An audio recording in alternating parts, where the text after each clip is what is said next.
আসসালামু আলাইকুম রহমতুল্লাহ। আল্লাহকে খুশি করার উদ্দেশ্যে নিঃস্বার্থ হয়ে প্রত্যেকটা জনকল্যাণমূলক কাজ আল্লাহর কাছে অতি পছন্দনীয়। আলহামদুলিল্লাহ, আমরা কাউন্দাইনবাসী অনেক বছর আগে থেকে ঠিক এভাবেই এলাকার মানুষ ঐক্যবদ্ধ হয়ে আমাদের এই নেকিবাড়ি কবর স্থানের পরিষ্কার পরিচ্ছন্নতার কাজ করে চলছি।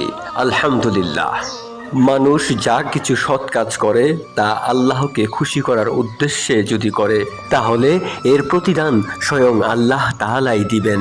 প্রিয় বন্ধুরা, অনেক সময় দেখবেন আপনি কারো সুনাম করবেন, আপনি কারো ভালো করতে চাইবেন, অথচ সেই ব্যক্তিটাই আপনার নামে বদনাম করতে পারে। মহান আল্লাহ তাআলা তো আমাদের প্রত্যেকজনকেই পরীক্ষা করেন। মানুষ যদি কোনো সৎ কাজ আল্লাহকে খুশি করার উদ্দেশ্যে করে তাহলে তো এর প্রতিদান আল্লাহ তার থেকে অনেক উত্তম কিছুই দিবেন।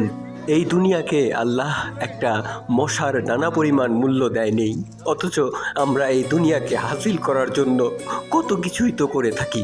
আমার করা প্রত্যেকটা অন্যায়ের হিসাব অবশ্যই আল্লাহ তাআলা আমার কাছ থেকে নিবেন।